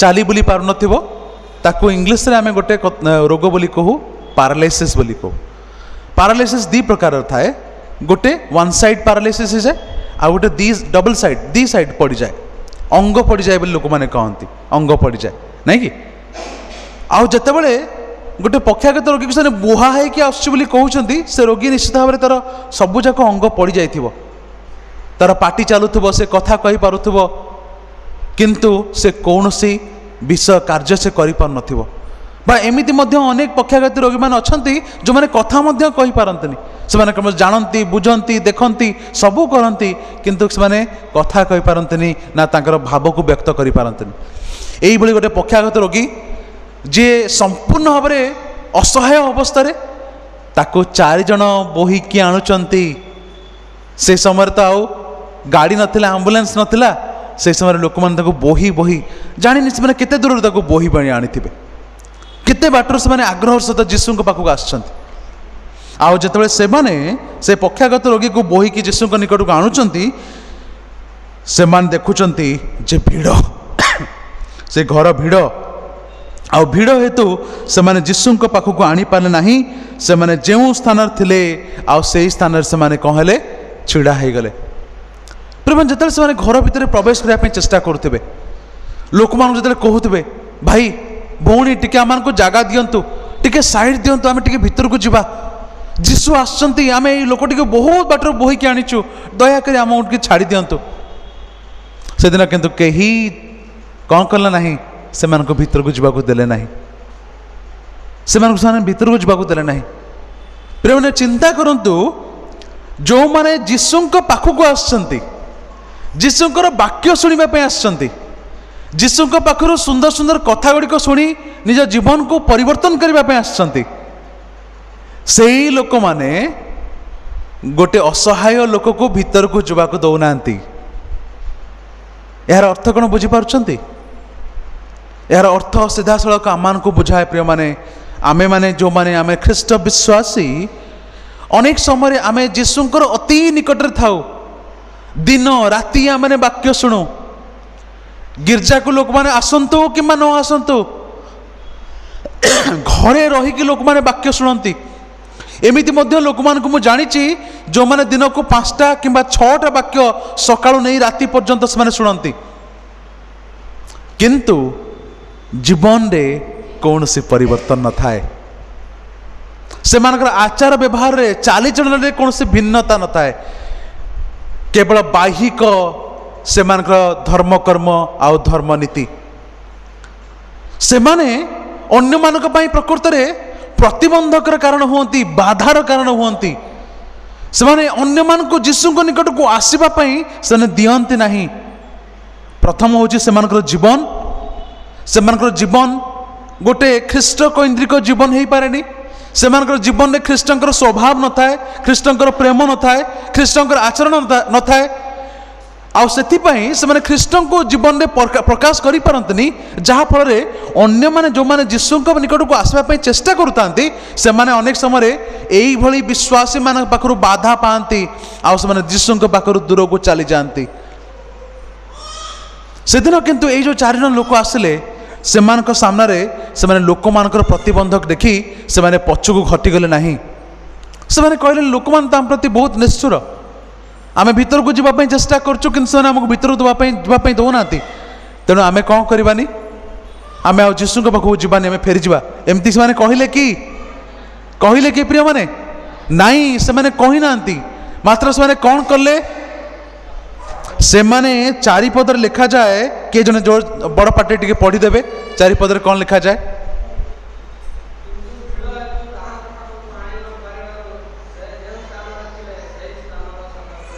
ଛାତ ଖୋଳିଦେଲେ ଭିଡ଼ ହେତୁ। ଭିଡ଼ ହେତୁ ସେମାନେ ତାଙ୍କ ପାଖକୁ ଯାଇପାରିଲେନି, ନାଇଁ କି? ଆଉ ସେମାନେ ପଛକୁ ଫେରିଗଲେ କି ଘରକୁ ଫେରିଗଲେ, କହିଲେ ନାଇଁ ଆମେ ଫେରିଯିବା। ନାଇଁ, ସେମାନେ କ'ଣ କରୁଛନ୍ତି? ସେଇ ଘରର କ'ଣ କରୁଛନ୍ତି? ଛାତକୁ ସେମାନେ ଖୋଳି ପକାଉଛନ୍ତି ଆଉ କାଢ଼ି ଦେଉଛନ୍ତି। Hallelujah, hallelujah. ପ୍ରିୟମାନେ, କୋଉମାନେ ସେଦିନ ଛାତଟାକୁ ଖୋଳି ପକେଇଲେ? ଯେଉଁମାନେ ସେଇ ଲୋକଟାକୁ ନେଇକି ଆସିଥିଲେ। କେତେ ଜଣ ଲୋକ ନେଇକି ଆସିଥିଲେ? 4 ଜଣ ଲୋକ। 4 ଜଣ ଲୋକ ପ୍ରକୃତରେ ସେମାନେ କ'ଣ ସୁସ୍ଥତା ପାଇଁ ଆସିଥିଲେ କି? ନାଇଁ, ସେମାନେ କାହାକୁ ନେଇକି ଜଣକୁ ଆସିଥିଲେ, ନାଇଁ କି? ଯେମିତି ତାଙ୍କର ସେ ବନ୍ଧୁ ହଉ କି ଆତ୍ମୀୟ ହଉ ବା କିଏ ଜଣେ ତାଙ୍କ ନିଜର ଲୋକ ବୋଧେ, ତାହାର ସୁସ୍ଥତା ପାଇଁ ଏମାନେ କ'ଣ କରୁଛନ୍ତି? ଚିନ୍ତା କରୁଛନ୍ତି ଯେ ରାସ୍ତା ବାଟେ ନ ଗଲେ କ'ଣ ହବ? ଆମେ ଛାତ ଖୋଳିକି ଯୀଶୁଙ୍କ ପାଖକୁ ଯିବା। ହାଲେଲୁୟା। ରାସ୍ତା ଆମକୁ ଅଟକେଇଲେ କ'ଣ ହବ? ଲୋକମାନେ ଆମକୁ ଅଟକେଇଲେ କ'ଣ ହବ? କୌଣସି ପ୍ରତିବାଧା ଆସୁ, କୌଣସି ପ୍ରତିବନ୍ଧକ ଆସୁ, ଆମେ ଯୀଶୁଙ୍କ ନିକଟକୁ ଆସିଛୁ। ଯେତେ ବଡ଼ ପ୍ରତିବନ୍ଧକ ଆସିଲେ କ'ଣ ହେଲା? ଆମେ ଯୀଶୁଙ୍କ ନିକଟକୁ ଯାଇ ପହଞ୍ଚିବା। ଆଜି ଆମମାନଙ୍କ ସମ୍ମୁଖରେ ମଧ୍ୟ ଶୈତାନ ତାଙ୍କ ପାଖକୁ ଯିବା ପାଇଁ, ଯୀଶୁଙ୍କ ପାଖକୁ ଯିବା ପାଇଁ ଅନେକ ସବୁ ପ୍ରତିବନ୍ଧକ ରଖିଛି। କ'ଣ କ'ଣ ପ୍ରତିବନ୍ଧକ ରଖିଛି ଜାଣିଛନ୍ତି ପ୍ରିୟମାନେ? ଆଜି ଯେତେବେଳେ ଆମେ ସକାଳୁ ଉଠୁ, ରାତିରେ ଆମେ ବହୁତ ଗୋଟେ କାମ କରିଛୁ, ବହୁତ ପରିଶ୍ରମ କରିଛୁ, ଆଉ ରାତିରେ ଶୋଇଛୁ, ଲେଟ୍ରେ ଆମେ ଉଠିଲୁ। ସେଦିନ ଆମକୁ ବହୁତ ଟିକେ ଥକା ଲାଗିଲା ଯେ ଆଜି ସକାଳେ ଆମେ ଆଉ ଗିର୍ଜା ଯିବା ନାହିଁ। ରାତିରେ ବହୁତ ପରିଶ୍ରମ ମୁଁ କରିଛି, ବା ରାତିରେ ବା ପୂର୍ବଦିନ ମୁଁ ବହୁତ କାମ କରିଛି। ରବିବାର ଗୋଟିଏ ଦିନ ହେଉଛି ବିଶ୍ରାମ କରିବାର ଦିନ, ମୁଁ ରେଷ୍ଟ କରିବି, ମୁଁ କାହିଁକି ଯିବି? ଅନେକ ଲୋକମାନେ ଏମିତି ଚିନ୍ତା କରିଦିଅନ୍ତି। ଏଇଭଳିଆ ଚିନ୍ତା କିଏ ଆଣେ ଜାଣିଛନ୍ତି ଆମ ମନ ଭିତରକୁ? ଶୈତାନ ଆଣେ, ଯେ ଚାହେଁନି ଯେ ଆମେ ଯୀଶୁଙ୍କ ନିକଟକୁ ଯାଉ ବୋଲି। ସେଥିପାଇଁ ସେ କ'ଣ କରେ? ଯୀଶୁଙ୍କ ନିକଟକୁ ପହଞ୍ଚିବା ପାଇଁ ଆମମାନଙ୍କ ସାମ୍ନାରେ ସବୁ ବାଧା ଗୁଡ଼ିକ ଆଣେ। ଆମ ପରିବାର ଗୋଟେ ବାଧା ହେବ, ଆମ ବ୍ୟକ୍ତିଗତ ଜୀବନ, ଆମର କାର୍ଯ୍ୟ ଜୀବନ, ଆମର ଅଳସୁଆମୀ ସେ ଗୋଟେ ବାଧା, ଆମ ଜୀବନର ଗୁପ୍ତ ପାପ ଗୋଟେ ବାଧା। ଯେତେ ଆମେ ଶୈତାନକୁ ଆମ ଜୀବନରେ ପ୍ରଶ୍ରୟ ଦେବା, ସେତେ ସେ ଶୈତାନ ତାର ଜାଗତିକ ବନ୍ଧନ ଭିତରେ ଆମକୁ ଏମିତି ବାନ୍ଧିଦେବ ଯେ ଆମେ ଚାହିଁଲେ ମଧ୍ୟ ଖ୍ରୀଷ୍ଟଙ୍କ ନିକଟକୁ ଯାଇପାରିବା ନାହିଁ। ଆଜି ଅନେକ ଆମମାନଙ୍କର ଖ୍ରୀଷ୍ଟିଆନ ଲୋକମାନେ ଅଛନ୍ତି, ଖ୍ରୀଷ୍ଟଙ୍କ ଠାରେ ବିଶ୍ୱାସ କରିବା ଲୋକମାନେ ଅଛନ୍ତି, ଯେଉଁମାନେ କି ଅନେକ ସମୟରେ ସେମାନେ ଗିର୍ଜା ଉପାସନାକୁ ଯାଇପାରନ୍ତି ନାହିଁ। ଆପଣ କାହିଁକି ଗିର୍ଜା ଆସିନଥିଲେ? ଆଜ୍ଞା ଟିକେ ଘରେ କାମ ରହିଗଲା। କାହିଁକି ଗିର୍ଜା ଆସିନଥିଲେ? ମୋ ପିଲାକୁ ଟିକେ ଟ୍ୟୁସନ୍ ଛାଡ଼ିବା ପାଇଁ ଯାଇଥିଲି। କାହିଁକି ଗିର୍ଜା ଆସିନଥିଲେ? ଲେଟ୍ରେ ଆଜ୍ଞା ଉଠିଲି। ଗିର୍ଜା ପାଇଁ କାହାର ଆଗ୍ରହ ନାହିଁ। ପ୍ରିୟମାନେ, ଆଜି ଯଦି ଶୈତାନ ସେ ପ୍ରତିବନ୍ଧକ ଆପଣମାନଙ୍କ ଜୀବନକୁ ଆଣୁଛି, ସେ ପ୍ରତିବନ୍ଧକକୁ ଯୀଶୁ ନାମରେ ଭାଙ୍ଗନ୍ତୁ। କୁହନ୍ତୁ, ମୁଁ ଯୀଶୁଙ୍କ ପାଖକୁ ଯିବି, ମୋତେ କୌଣସି ବିଷୟ ଅଟକେଇ ପାରିବ ନାହିଁ। କାରଣ କେବଳ ଯୀଶୁଙ୍କ ପାଖକୁ ଗଲେ ହିଁ से मते सुस्थ करिवे। हालेलुया। सेदिन से 4 जन लोक जानिथिले जे आमानकर प्रतिबंधक गुडी को हमको भांगिबा को पड़िबो। आ से कौन भांगिले जाइकी छात भांगी देले, छात भांगी देले। आउ छात भांगिकी से लोकटी को तळु को से कौन करचंती खसौचंती। आ प्रिय माने जेतले से लोकटी को तळु को ओल्हाई दउचंती 5 पदरे लिखा जाए जे यीशु सेमानकर विश्वास देखी, को मानकर विश्वास देखी से 4 जन लोक मानकर विश्वास देखी कहउचंती से रोगी को जे बश्च तुम्बर पाप सबू क्षमा करागला। से 4 जनकर विश्वास देखी ताको कहउचंती बश्च तुमर पाप क्षमा करागला। तार अर्थ कौन प्रिय माने जो माने ताको बोही की आनीथिले सेमानकर विश्वास को यीशु सेदिन देखुचंती। आज आम ख्रीष्ट विश्वासी माने आमे माने समस्ते जन जन प्रतिनिधि, आमे समस्ते जन जन रिप्रेजेंटेटिव। आमे माने आमान को प्रभु गोटे विशेष दायित्व देइछंती। कौन दायित्व जानछंती? आपण माने प्रतिनिधित्व करिवे ए जगत रे। आमे गोटे गोटे प्रतिनिधि स्वरूप आसीछु। ख्रीष्ट आमान को एक दायित्व देइछंती तांकर विश्वासी मंडली को बढ़ेबार दायित्व, तांकर लोक मान को उत्साहित करिवार दायित्व। जो माने आज यीशु को जानी नांती, जो माने आज असहाय अवस्था अछंती, जो माने आज यीशु को बिना पाप रे मृत्युवरण करूचंती, सेमान को पई आमे गोटे गोटे कौन हबु ना प्रतिनिधि हबु। आमे सेमान के निकट रे यीशु को वाक्य को कौन करिवु जाई पहुंचेबु। आमे सेमान को असहाय अवस्था रे सेमान को यीशु को निकट को नहीं के आसीबु। आउ आम्बानकर विश्वास जोगु आउ जनकर जीवन रे परिवर्तन आसीबो। आम्बानकर विश्वास जोगु आउ जनकर जीवन रे उन्नति आसीबो। आउ जनकर जीवन रे सुस्थता आसी पारिबो। प्रिय माने आमे मु आ आपण माने आमे जन जन प्रतिनिधि, ख्रीष्ट को विश्वास करथुवा प्रत्येक व्यक्ति विशेष जन जन प्रतिनिधि। जिते जन आमे ख्रीष्ट को जानिचु, जदि आमान को गोटे प्रतिनिधि बोली कहा जाउची, गोटे प्रतिनिधिर कार्य कौन? गोटे प्रतिनिधि कौन करे? से ख्रीष्टंकर संवाद को लेकिन कौन करे? अन्य मान निकट पहुंचाए, नहीं कि ख्रीष्टंकर उद्देश्य को लेकिन से अन्य मान निकट पहुंचाए। आउ से प्रतिनिधिर मध्य विशेष कार्य कौन? से अन्य मान को ख्रीष्टंकर निकट को लेकिन आसे। आज प्रिय माने मु जानिनी केते जन आप माने आपनकर सपरिवार रे आज गिरजा घर को आछंती। आज जिते जन आप माने गिरजा उपासन एकाठी होइछंती, आपण माने समस्ते ख्रीष्टंकर जन जन प्रतिनिधि। जदि आप परिवार को लेकिन आसछंती, घरर मुरबी हिसाब रे आपनकर परिवार को आप लेकिन आसछंती, ताले आप बहुत बढ़िया काम करछंती। किंतु आज यदि जणे केवल आपनकर परिवार आसछंती, आपनकर परिवार आउ 3 जन रहि जाइछंती जो माने कि गिरजा उपासन को आसुनांती, टिके भाबंतु सेमानक पई प्रभु आज आपनको गोटे दायित्व दउछंती। जेते बेले भी आपण परवर्ती समय गिरजा को आसबे, उपासना को आसबे, बा कौन से सभा समिति आमर स्पिरिचुअल एक्टिविटीज को जीवे जोग देवे, आपनकर परिवार को लेकिन जातु। कारण जदि मु यीशु को जानिकी परिवर्तन होइछि, परित्राण पाइछि, ताले मोर परिवार मध्य परित्राण पाइबा निहाती आवश्यक। जदि से माने आज गिरजा को उपासना को आसुनांती, ताले प्रभु यीशु मते मध्य दिने पचारिबे, तू यीशु को जानिलु, तू तांको चिन्हिलु, तू केते जन को तांको निकट को नहीं के आसी पारिछु। आज प्रिय माने आपण माने सब प्रतिनिधि। आउ दिने आपण मानकर विश्वास जोगु जने सुस्थ होई परिबे। दिने आपण मानकर विश्वास जोगु जनक जीवन रे आशीर्वाद आसीबो, परित्राण आसीबो, मंगल आसीबो। आपण मान जदि विश्वास करिवे, अन्य मानकर जीवन रे परिवर्तन आसीबो। से दिन यीशु से मानकर विश्वास देखि से पक्षागत रोगी कौन कहले, तोर पाप सबू क्षमा करागला। ये प्रिय माने मु आउ गोटे पॉइंट आप सम्मुख रखा चाहे जे से दिन से पक्षागत रोगी कौन में आसला यीशु पाखक सुस्थ हवा को नहीं कि किंतु यीशु ता कहउछन तोर पाप सब क्षमा करागला। कहीं यीशु एमती कहले? से पक्षागत रोगी कौन यीशु का कहला आज्ञा मत क्षमा करंतु बोली? से 4 जन लोक मैंने यीशु को कहले, यीशु ये गोटे महापापी, तुम्हें दया कर क्षमा कर? सेमती किसी से कहले कि नहीं, से कही नथिले।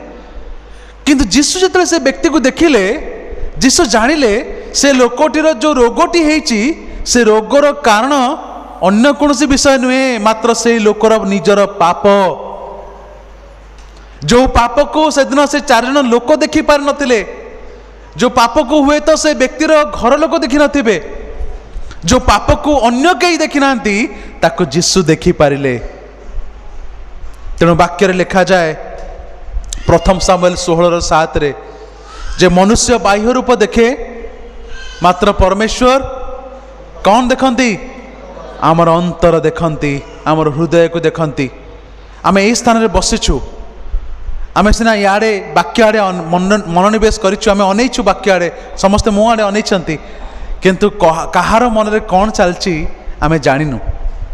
आपण पाखे बसुवा आपण बंधु आपण भाई आपण भौणी से मत जानी ना आप कौन चिंता कर किंतु आपण कौन चिंता करचंती ताहा से जानती।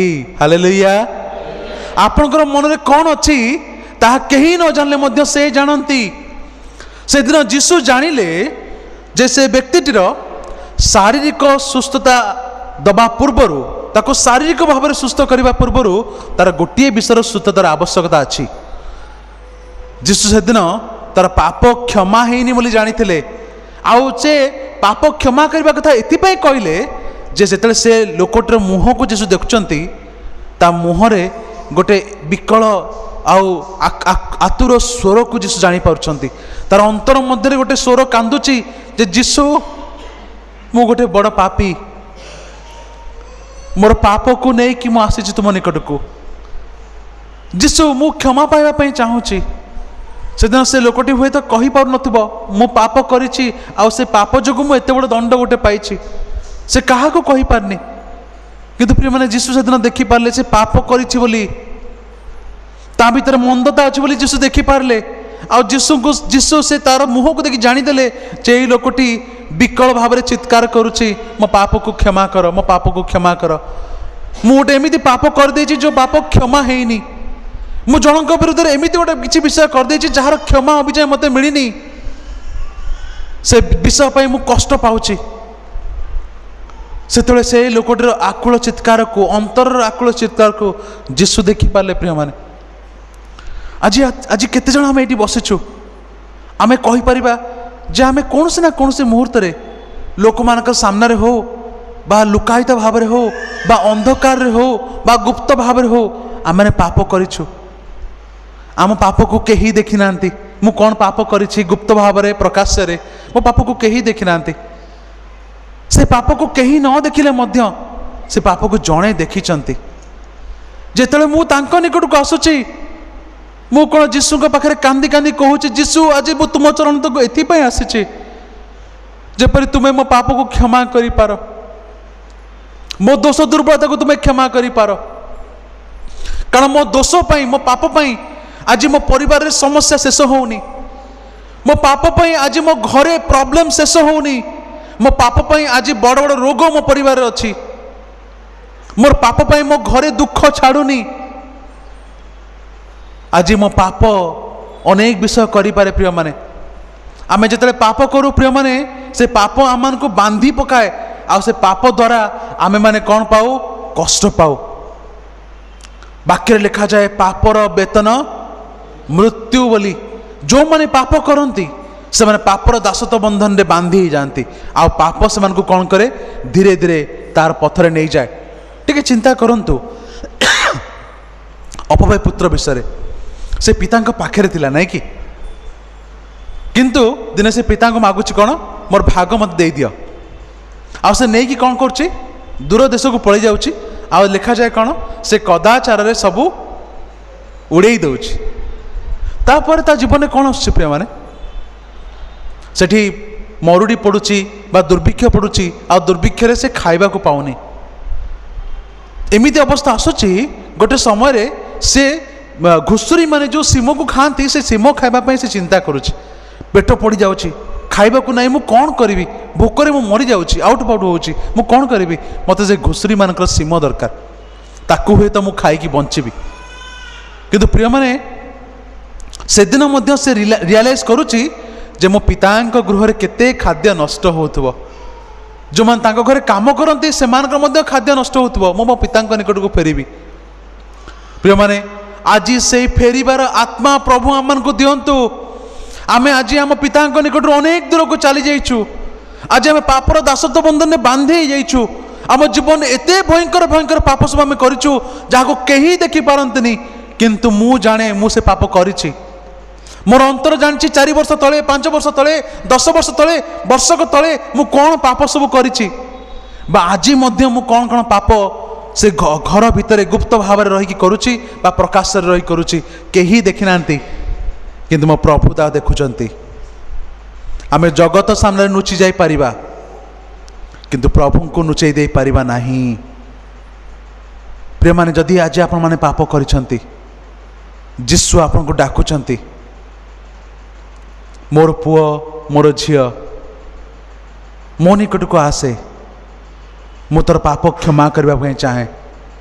मु जानी तोर पाप जोगु तो परिवार आज बहुत समस्या तो पाप जोगु आज तो घरे बहुत दुख आज तो रोग तते छाड़ी की जाऊनी तो पिला माने तते मानु नाहंती तो पिला माने आज अबाटरे तो परिवार मध्य आज अशांति स्वामी स्त्री मध्य उत्तम संपर्क नहीं मते कहीं भल पाते नहीं मो पाप ताहा करिछि आ जेते पर्यंत मो पाप को लेकिन प्रभु जीशु निकट को न आसबि से पर्यंत सी मत क्षमा करि परिबेनी। आमान को अनुताप हृदय दरकार प्रिय माने जब आम अनुताप नहीं कि आसबू से ईश्वर आम मुह को देखिए आम लोतक को देखिए आम मन को देखिए कहे मो पुओ परिवर्तन हबार हृदय नहीं कि आसी मु ताको क्षमा करी। हालेलुया। से दिन जीशु से लोकटे कहले तुमर पाप सबू क्षमा करागला। जीशु जानी तार अंतर मध्य से व्याकुल चित्कार करुला प्रभु जीशु मोर पाप को क्षमा कर दियो। आज प्रिय माने आम केते जन आम पाप को नहीं कि प्रभु जीशु निकट को आसी कहवा जे जीशु ये जगत में मो पाप को कहीं क्षमा कर पारिबेनी। मो घर लोक जो जानवे मुझे पाप करी मत से घर तोड़ीदेवे मो सांग मान जब जानवे मुझे पाप करी मो सहित संपर्क काटिदेवे जदि पुलिस जान मुझे पाप कर मत नहीं जेल में पुरेदेव जगत लोक मैंने मत दंड देवे किंतु जीशु मत प्रेम करके क्षमा देवे। Hallelujah hallelujah. से जीशु मत क्षमा देवे तेणु मु जीशु निकट को आसबि। प्रिय मान से दिन से जीशु निकट को आसुची तार पाप को जीशु क्षमा करछंती। खाली सेतिक नहीं जदि आमे तार तलू को देखा 10 पदर पढ़ी पढ़ी जा 10 पदर जीशु कहते पृथ्वी रे केवल पाप क्षमा करने को कहा निकट अधिकार अच्छी कहा निकट अधिकार अच्छी मनुष्य पुत्रंकर। से मनुष्य पुत्र किए थिले जीशु निजे।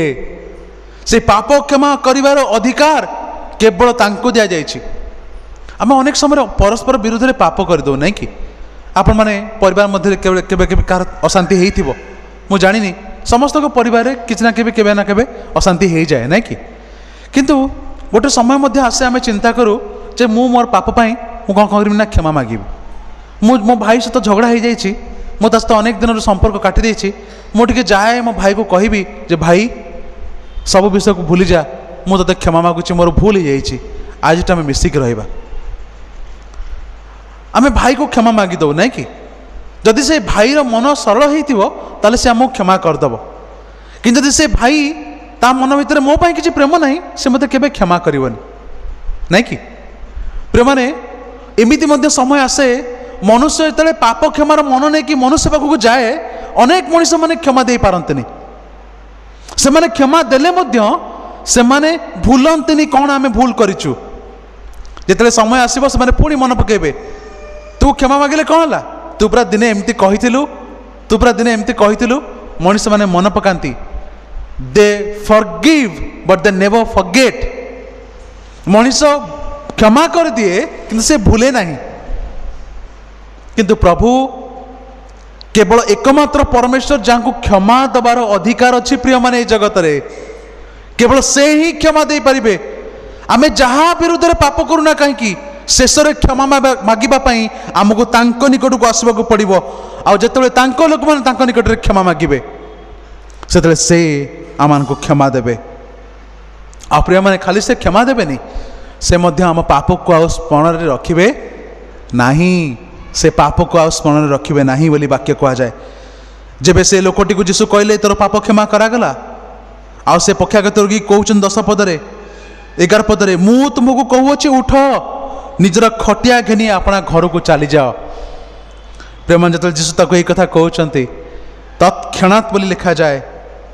ତତ୍କ୍ଷଣାତ୍ ମାନେ ସେହି ମୁହୂର୍ତ୍ତରେ, ମୁଁ କହିବା କ୍ଷଣି ସେ ଲୋକଟି କ'ଣ ହେଉଛି, ତାର ପାପ କ୍ଷମା ହେଇଯାଉଛି।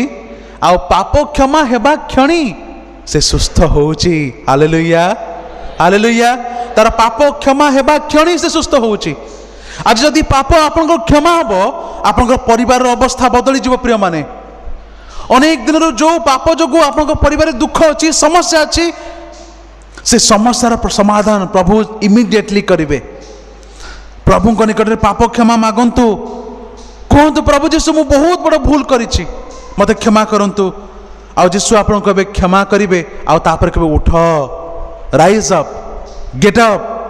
ଯେତେବେଳେ ଯୀଶୁ କହିବେ ଉଠ ବୋଲି, ଆମକୁ ଆଉ କେହି ପକେଇକି ରଖିପାରିବ ନାହିଁ। ପ୍ରିୟମାନେ, ସେ ଲୋକଟି ସେଦିନ ଉଠିଲା, ଆଉ ସେ ତାପରେ କ'ଣ କଲା, ଆପଣା ଖଟିଆକୁ ଧରୁଛି। ଯେଉଁ ଖଟିଆ ତାକୁ ବୋହି ବୋହି ଲୋକମାନେ ଆଣିଥିଲେ, କେତେ ଜଣ ଆଣିଥିଲେ, କଲାବେଳକୁ ସେ ଖଟିଆକୁ ନିଜେ ବୋହିକି ନେଉଛି। ସେ ନିଜେ ବୋହିକି ନେଉଛି। ଆଉ ତାକୁ ଖଟିଆରେ ବୁହା ହେବା ଦରକାର ନଥିଲା। ସେ କହିଲା ଯେ ଯୀଶୁ ମୋତେ ସୁସ୍ଥ କରିଛନ୍ତି, ମୋ ପାଖରେ ଏତେ ବଳ ଅଛି ଯେ ମୁଁ ସେ ଖଟିଆକୁ ନିଜେ ବୋହିକି ନେଇକି ଯିବି। ଆଉ ପ୍ରିୟମାନେ, ସେ ନେଇକି ଯାଉଛି। 12 ପଦ ଯେତେବେଳେ ତାକୁ ଲୋକମାନେ ଦେଖୁଛନ୍ତି, ସମସ୍ତେ ଆଚମ୍ବିତ ହେଇଯାଉଛନ୍ତି। ଆଉ ସେମାନେ ମଧ୍ୟ ଈଶ୍ୱରଙ୍କର ମହିମା କୀର୍ତ୍ତନ କହୁଛନ୍ତି, ଆମେ ଏମିତି କେବେ ଦେଖିନଥିଲୁ, ଆମେ ଏମିତି କେବେ ଦେଖିନଥିଲୁ। ଏଇ ଲୋକଟାର କ'ଣ ହେଲା, ଇଏ ତ କେତେ କଷ୍ଟ ଭିତରେ ଥିଲା, ଇଏ ତ ନିତାନ୍ତ ଗୋଟେ ପାପୀ ଲୋକ, ତା ଘରେ ତ ଖାଇବାକୁ ନଥିଲା, ସେ ତ ତା ଘରେ ତ ସମସ୍ୟା ବହୁତ ଥିଲା, ସେ ତ ବହୁତ ଦୁଷ୍ଟ ପ୍ରକୃତିର ଲୋକ ଥିଲା। ଆର କ'ଣ ହେଲା, ଇଏ କ'ଣ ପରିବର୍ତ୍ତନ ହେଇଯାଇଛି, ଆର କ'ଣ ହେଲା, ଆ ଜୀବନ କ'ଣ ବଦଳି ଯାଇଛି, ଆର କ'ଣ ହେଲା, ଆ ଜୀବନରେ କ'ଣ ଆଜି ଏତେ ସଫଳତା, ଏତେ ଉନ୍ନତି, ଏତେ ଆଶୀର୍ବାଦ, ଆଜି କ'ଣ ସେ ବହୁତ ଖୁସି ଦେଖାଯାଉଛି, ଆଜି କ'ଣ ତା ମୁହଁରେ ଗୋଟେ ଭିନ୍ନ ପ୍ରକାରର ତେଜ ପ୍ରକାଶ ପାଉଛି। ପ୍ରିୟମାନେ, ଯେତେବେଳେ ଲୋକମାନେ ଆମମାନଙ୍କର ଜୀବନକୁ ଦେଖିବେ, ସେମାନେ ଈଶ୍ୱରଙ୍କର ମହିମା କରିବେ। ଦେଖ, ଏ ଲୋକ ଦିନେ ପାପରେ ଥିଲା, ତାକୁ ଯୀଶୁ ଛୁଇଁଲେ, ଆଉ ଯୀଶୁ ତାକୁ ବଦଳେଇ ଦେଲେ, ଆଉ ତା ଜୀବନରେ ଆଜି ଆଶୀର୍ବାଦ ଆସିଛି। ପ୍ରିୟମାନେ, ଗୋଟେ କଥା ମନେ ରଖିବା, এই জগତରେ କେହି ଆପଣଙ୍କର ପାପ କ୍ଷମା କରିପାରିବେ ନାହିଁ, ଆପଣଙ୍କୁ ସୁସ୍ଥ କରିପାରିବେ ନାହିଁ। କେବଳ ଜଣେ ଆପଣଙ୍କୁ ସୁସ୍ଥ କରିପାରିବେ, ଶାରୀରିକ ଭାବରେ ଏବଂ ଆତ୍ମିକ ଭାବରେ ଏବଂ ମାନସିକ ଭାବରେ। ସେ ହେଉଛନ୍ତି କେବଳ ଆମମାନଙ୍କ ପରିତ୍ରାଣକର୍ତ୍ତା ଯୀଶୁ। ବାକ୍ୟ କହୁଛି, ଆକାଶ ତଳେ ମନୁଷ୍ୟମାନଙ୍କ ମଧ୍ୟରେ ଆଉ ସେଭଳି ନାମ କ'ଣ କରାଯାଏ ନାହିଁ, ଦିଆଯାଏ ନାହିଁ। ଯେତେବେଳେ ଆପଣ ସେଇ ନାମ ଧରିକି ପ୍ରାର୍ଥନା କରିବେ, ସେଇ ନାମ ଧରିକି କ୍ଷମା ମାଗିବେ, ସେଇ ନାମରେ ପ୍ରଭୁ ଯୀଶୁଙ୍କ ନାମରେ ଯେତେବେଳେ ଆପଣ ଆଗେଇ ଯିବେ, ସେଇ ନାମ ଆପଣଙ୍କୁ କ୍ଷମା ଦେବ, ସେଇ ନାମ ଆପଣଙ୍କୁ ସୁସ୍ଥତା ଦେବ, ସେ ନାମ ଆପଣଙ୍କ ଜୀବନକୁ ବଦଳାଇ ଦେବ। ସେ ନାମରେ ଆପଣମାନେ ପରିତ୍ରାଣ ପାଇକି ସ୍ୱର୍ଗ ଯାଇପାରିବେ, ଆପଣମାନେ ସ୍ୱର୍ଗ ଯାଇପାରିବେ। ପ୍ରିୟମାନେ, এই ଯୀଶୁ ନାମ ସବୁଠାରୁ ପାୱାରଫୁଲ୍ ନେମ୍, ସବୁଠାରୁ ଶକ୍ତିଶାଳୀ ନାମ। ଆପଣମାନେ ଜାଣନ୍ତି, ଯେତେବେଳେ ଲୋକମାନେ ଶିଷ୍ୟମାନେ ଯୀଶୁଙ୍କ ନାମ ଧରୁଥିଲେ, ମନ୍ଦ ଶକ୍ତି ଦୂରକୁ ପଳାଇ ଯାଉଥିଲା। ଏଇ ଗୋଟେ କିଛି ଦିନ ତଳେ ଗୋଟେ ପରିବାରରେ ପ୍ରାର୍ଥନା କରିବା ସମୟରେ ଆଉ ସେମାନେ ମୋତେ କହିଲେ ଯେ ଆମ ଘରେ ଗୋଟେ ମନ୍ଦ ଶକ୍ତିର କାର୍ଯ୍ୟ ହେଉଛି।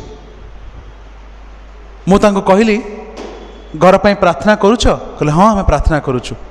ମୁଁ କହିଲି, ଯେଉଁ ଘରେ ଯେଉଁ ରୁମ୍ରେ ତୁମେ ଭାବୁଛ ମନ୍ଦ ଶକ୍ତିର କାର୍ଯ୍ୟ ହେଉଛି, ଟିକେ ସେ ରୁମ୍କୁ ଯିବ, ଆଉ କହିବ, ଶୈତାନ, ମୁଁ ତୋତେ ଯୀଶୁ ନାମରେ ଆଜ୍ଞା ଦେଉଛି, ମୋ ଘର ଛାଡ଼ି ପଳା। ଶୈତାନ, ମୁଁ ତୋତେ ଯୀଶୁ ନାମରେ ଆଜ୍ଞା ଦେଉଛି, ମୋ ଘର ଛାଡ଼ି ପଳା। ଏ ଗୃହରୁ ବାହାରି ଯା, ଏଇ ଗୃହ ହେଉଛି ଯୀଶୁଙ୍କର ଗୃହ, ଏଇ ଗୃହରେ ତୁ ରହିପାରିବୁ ନାହିଁ। ତାଙ୍କର ଘରକୁ ମୁଁ ଏଇ କିଛି ଦିନ ତଳେ ପୁଣି ଗଲି। ଆଉ ମୁଁ କହିବା ପୂର୍ବରୁ ସେମାନେ ମୋତେ କହିଦେଲେ, ପାଳକ ବାବୁ, ଆମେ ଯାଇକି ସେ ଗୃହରେ ପ୍ରାର୍ଥନା କଲୁ, ଏମିତି ହେଉଥିଲା, ସେ ଗୃହରେ ସୁଇଚ୍ ଗୁଡ଼ାକ ଅଫ୍ କରିକି ଆସିବୁ, ସେ ରୁମ୍ରୁ ଏପଟ ରୁମ୍କୁ ଆସୁଛୁ, ଦେଖିଲା ବେଳକୁ ସୁଇଚ୍ ଗୁଡ଼ା କିଏ ଅନ୍ କରିଦେଇଥିବ। एमती मंद शक्तिर कार्य हुए घर लाइट ऑफ कर देथिबो घर बाहर को आसला बेलू लाइट सब ऑन हो जाइथिबो किंतु एबे से घर भितर आउ किछि होनी प्रभु जीशु से घर भितर प्रवेश करिसंती हालेलुया हालेलुया जीशुंकर नाम रे शक्ति अछि प्रिय माने जदि आपण जीशुंक पाखरे विश्वास करंती से जीशु आपनकर जीवन में आज अद्भुत कर्म साधन करिवे आज जगत जीशुंक नारे जहाँ कहवा कथा कहि दउ आज जीशु को जगत जिते गाड़ी देवा कथा गाड़ी दउ किंतु जगत मध्य दिने से जीशु को सत्य परमेश्वर बोली बुझिबो आ तांक निकट रे आंठु पातिबो आ तांको स्वीकार करिवो से ही सत्य परमेश्वर मु भेलर बोली गोटे जगार गोटे हॉस्पिटल काम करथली मते गोटे डॉक्टर का घरे मते रहिबा पई सुजोग मिलिला आ जो दिन मु से घर को गली मु जानिबा को पाइली जो घरे मु रहिबा को जाउची ता धरे 5टा बखरा अछि मु एकला रहिबी से डॉक्टर आ तांकर स्त्री से माने तळ बखरा तळ घर रहंती आ जो दिन मु रहिबा पई आसली तार 2-3 दिन पर से माने नुआ घर को चली गले आ से घर पूरा कंप्लीट घर मते दायित्व देकी चली गले जो दिन मु से घर भीतर को प्रथम प्रवेश कली मु लाइट ऑफ करके सोईची राति रे मते फील होची किछि ना किछि गोटे शक्ति मो पाखे पाखे अच्छी किछि ना किछि गोटे मंद विष मु अनुभव करि पारुछि आ मु एते सहज रे भय करेनी मते मते शैतान को भय लागेनी मु मंद शक्ति को भय करेनी आज मध्य प्रभु मते सेती शक्ति दैछन्ती मंद शक्ति को मु देखिले मु ताको जीशुंग नाम रे दूर कर दे पारिबी प्रिय माने से दिन से शक्ति मु फील कली पाखे गोटे किसी शक्ति अच्छी कारण घर अनेक दिन रू क्या दि जाना बंद हो रही आ मु फील कर ठीक आखि बंद कर मो निद ठीक झापसा निद आसला बेलू जन किए मो नाक को बंद कर दूची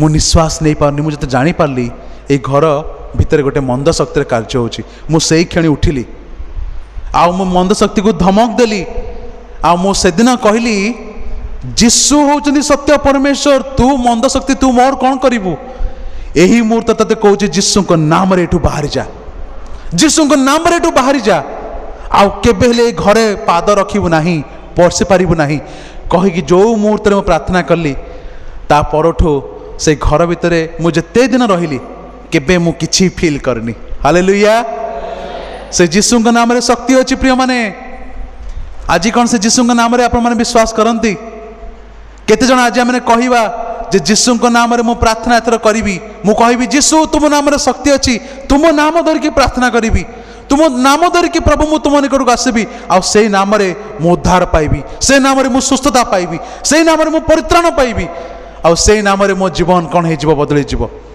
आ दिने से नाम धरु धरु मु तांक निकट को जीवी आ सेठी मध्य स्वर्ग रे से मते स्थान देबे प्रिय माने से जीशु होचंदी एकमात्र मार्ग जोहन तार 14:6 से कहले मु पथ मु सत्य आ मो जीवन मो दे न गले केही पितांग निकट को जाई पारे नाही से जीशु नाम रे आज चमत्कार हे परिबो प्रिय मान आसु आमे समस्त जीशु को पाखो को जीवा गिरजा उपासना को बंद करवानी निज जीवन को आमे बदलैबा को चेष्टा करिबा जेमिति आमे पूर्वरु बंचुतलु सेमिति आ बंचिबानी प्रिय माने आम जीवन रे जीशु को जानी पा परे भिन्नता आसवा निहात दरकार आमे जो कल्चर को फॉलो करूथुलु जो भली भाव में जीवन काटुथुलु से जीवनटा को काटंतु नाही आपनकर जीवन आपनकर चालीचलन आपनकर व्यवहार आज बदली जावा दरकार जदि आपन बदली जिबे आज जदि आपण माने जो भली भाव में भाषा रे कथा होतले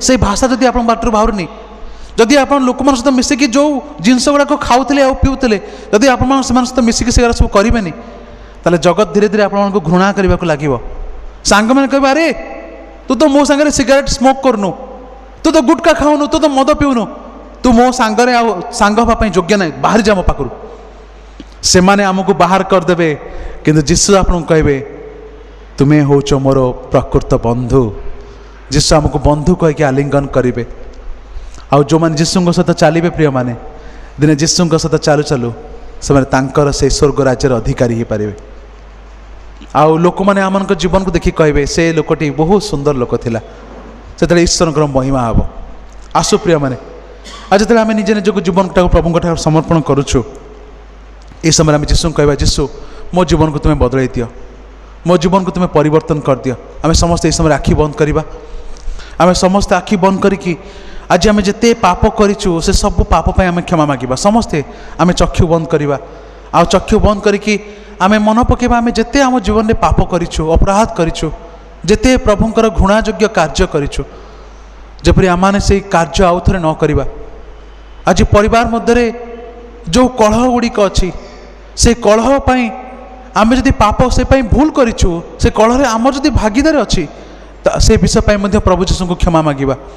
जिते आम मंद कार्य सब करूँ, मंद विषय देखीचु, मंद विषय शुणीचु, मंद कथा गुड़िक कहीचु, ताप आज प्रभु को क्षमा मागिबा।